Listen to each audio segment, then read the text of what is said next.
Hello, welcome back to Life Enrichment with Hank Ballinger. Today we want to talk about mega money. This is our third in the three-part series of mini money, medium money, and mega money.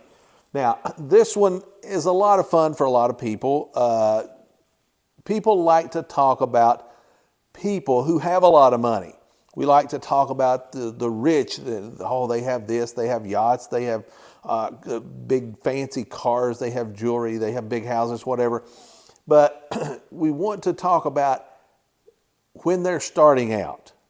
Okay, when they're starting out to build that mega money, they don't have that stuff. They may have it later. They don't have it generally to start with, because if they do, they never get to mega money. You have got to be disciplined. Remember, in mini money, we said you have to save. You have to let your equity build and work for you. That will never change. If you want to continue to build and get wealthier, you have to continue to save, and you have to continue to build equity in property. Now, before we get into mega money, I would like to say again, thank you for those who watch the channel. Appreciate those who do. Hit the like button. Subscribe to the channel, share us on Facebook. We do appreciate those who watch the channel. Thank you very much for your time. Now, getting into mega money. Again, everybody has income and everybody has expense. That's just the nature of life. Everybody has to have money, because if you don't, you can't have anything. You can't even get food. So you have to have income and you will have expenses. But let's look at how the mega money builds that wealth and how their money works. Now, they have income, generally a lot of income, and they have a little expense. Now, you know, I know when you watch TV and you see the wealthy, you see them and they're on this big yacht and they got the Ferrari, the Lamborghini, the Bugatti, whatever. They've got these big fancy cars. You can't hardly pronounce the name. They've got the fancy watches. They've got the big houses. They've got all the stuff that everybody wants, right? But generally not. In America, there is about 1,700 new millionaires every day. You need to be one of those. You can be one of those. Follow these lessons. Anybody could do it. Literally anybody could become wealthy. They have a lot of income, very little expense. Now, remember I said in the first one, in mini money, I said you have to learn to save. That's exactly what they do. All this income, they don't spend it all every month. All the income they have is a big income and very little expense. Now, you remember the liability side, the balance sheet for the middle class? They had a lot of liabilities and no assets. But let's look at the wealthy. Especially when they're starting out, they may have a house, but it's going to be a very small, very modest house for the amount of income they have. They're going to have a very modest house. You know, I'm told that Warren Buffett still has the house that he bought back in the 1950s. This guy could afford many houses. Still has the one he bought in the 50s. That's pretty interesting, isn't it? A lot of income, little expense. So when you're starting out and you want to build, a lot of people will be telling you, oh, you need to build a bigger house. You need to build a bigger house or buy a bigger house. Just tell them 4 words. I can't afford it. I can't afford it. No, I got a goal here and I'm going to make that goal, but I can't do it if I just go out and buy the cars and the houses and all that stuff. So I want my income to be big, keep my expenses small, my liabilities very little. Small house, beater car maybe. And a lot of people, as they're building wealth, I did this for years. I drove a truck that the bumper and the fenders were rusting off the thing. And everybody would say, buy another truck, buy you a bigger truck, you can afford it. I said, I can't afford it. And they'd look and say, you can afford it. No, I could not if I wanted to achieve the goal. Not if you want to achieve the goal. Get good. I can't afford it. Everybody should be saying that. If it doesn't fit into your goal, you can't afford it. Just get good at it. Look at this. The wealthy, the mega money, they have very few liabilities. But look at what they do have. They have apartments. They have a shopping center. They have restaurants, hotels, mobile home parks, and maybe many other forms of assets that are income producing. They're building equity on all of these. That's the key. You look, now, let's look at something. Let's look at what happens. Every time they get another asset, it gives them more income, more income, more income, more income, and more income. And then they keep their expenses like they were before.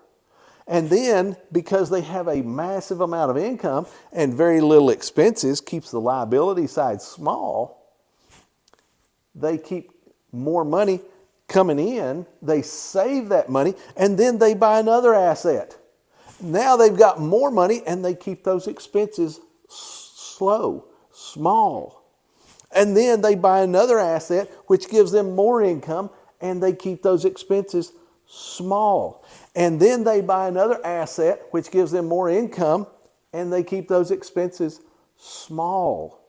You see, what they're doing is exactly what we said in mini money.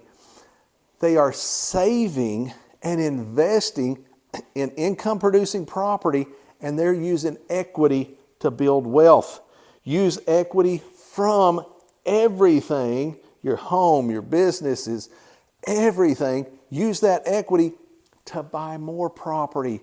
And then when that property gets some equity in it, borrow from it and buy another one. And when that property gets equity, now you're borrowing from 8, 10, 12 properties a year, trying to buy more. It really does work. Now I know years ago, back when I was first getting started, about 19 years ago, I was reading books, I was going to seminars, I was listening to CDs and cassettes. Tells you how old I am, listening to these cassettes and stuff. And all these things says, yeah, you do this. The very thing I'm telling you right now. They said, you do that, and yeah, in time, you will have a lot of wealth, you will have this and that. And you think about it, and you're like, I don't know. It just seems far-fetched. When you grow up in Jackson County, Kentucky, in a middle class, it's just hard to believe. But it can happen. You've got to trust in yourself. You've got to get this system down, but you can do it. Anybody can do it. Use equity from everything. Now, mega money usually invests in real estate rather than in a 401, a 403, a SEP, an IRA, a Roth, stocks, bonds, mutual funds, any of that stuff. The wealthy usually invest in something that's going to give them a big return. Now, again, let me show you the difference between the poor, the middle class, and the wealthy. The poor, everything that comes in a month's time goes out and it's gone. They don't buy assets. They generally don't even have much liabilities. They just spend it. At the end of the month, it's gone. They have no savings. They have nothing. It comes in, it goes out, it's gone. That's the poor. The middle class, they have some come in, they have expenses, they load up on liabilities, and they save money. Now let me show you what happens when you save money. When you save money, you stop it in a 401, 403, SEP, IRA, Roth, whatever. You're stopping money. Money is called currency for a reason. A current has motion, has movement. Just like a river, it has a current. And if you stop it, it becomes like a pond. It has no movement and it has no force, no real great value, and eventually it's going to become stagnant. It has to have force. The current gives it the force. The same with electricity. It has a current, and that current gives it's a movement of electrons, and they are moving really fast. You touch that wire, you are going to get shocked because it has a movement about it, a current. Same with money. When you stop it in one of these saving vehicles, you know what happens every time the middle class save in something like this? What happens when they put the money in here, or maybe mortgage-backed securities? The wealthy take that money and put it to use, put it to work. The middle class save and stop the force of it. They stop it. They stop the current. It's called currency. It's got to move. And the middle class stop it And then the wealthy take it and put it out, get it back, put it out, get it back, put it out, get it back. Every time it comes back, it's bigger. And that's the difference. The middle class or the poor spend everything, the middle class save, and the wealthy put it out, get it back, put it out, get it back. Every time it comes back, it's bigger.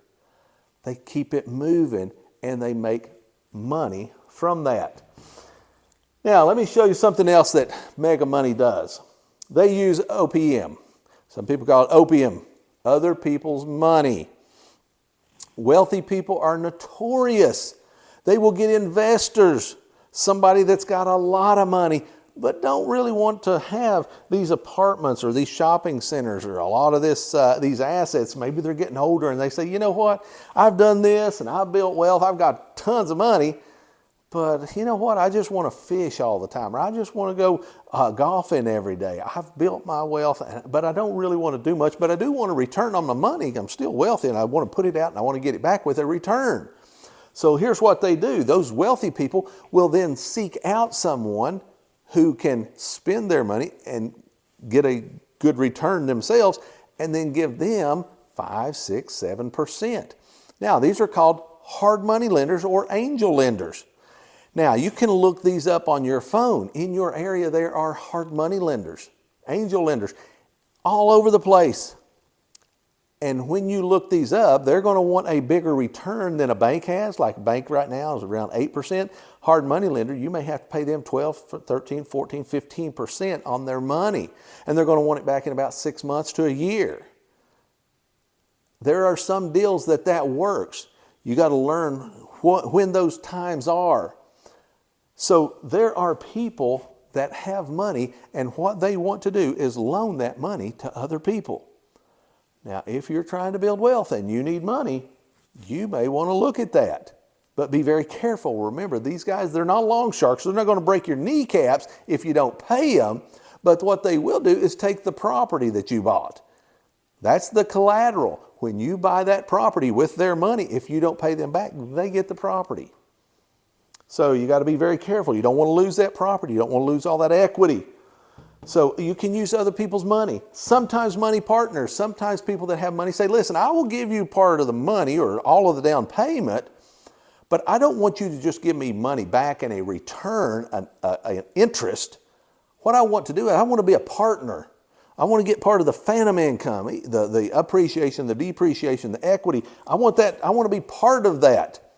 Now, here's the deal. If you can't take their money and buy some property you want, but you see this property over here, maybe Aunt May will give you money for this one, and you can get money from them and do another one. So if Aunt May's wanting to give you money, but this guy's wanting to give you money, but he says, I'm not giving you money unless you're a partner. Take Aunt May's money and get this property, and take this guy's money and make him a partner. You still get another property using his money. It's better to get a piece of the pie than none of the pie. Always. Now, borrow from friends and relatives. Wealthy people, mega money, they get good at soliciting money. And they get money from a lot of people. Now, this one you need to be a little cautious about. Remember, a lot of times when it's friends and relatives, you may still have to eat Thanksgiving dinner with them. Be cautious. You don't want to hoodoo them. If you borrow money, not only do you want to make every payment on time, the exact amount, but you also want to make sure that everything that is in the deal is on a piece of paper, on a contract. When you go to the closing to buy a piece of property, if you're borrowing money from friends and relatives, you make sure there's a piece of paper that says and states the outlines, the parameters of you borrowing that money, when you're going to pay it back, what the interest rate is, how long you have to pay it back, and anything that you can come up with that is the parameters of that deal. Make sure it's on a contract and both parties sign that contract. That will save a lot of hurt feelings in the future. Now, wealthy people, they get good at getting money and buying property from any place and every place. They use their own money. They use equity, money that they have saved. They use money from other people. They use partners. They use money from friends and relatives. And there may be, I have it all the time, people will call you up, people you don't even know, people from out west. They'll call you and say, yeah, we've got such a deal going. Would you like to get in on this deal? You may look at the numbers and say, yeah, maybe something I'd want to get in on. And you may look at it and say, no, it's not something I want to get in on. But you got to make that decision. You've got to do it, because when you get to the mega money, and you can, there's a lot of deals that can come across your table. You've got to figure out what works for you and what doesn't work for you. Anybody can do this. Do not load up on liabilities. Load up on assets. Use equity. Save. And you can become redneck rich. See you on the next video.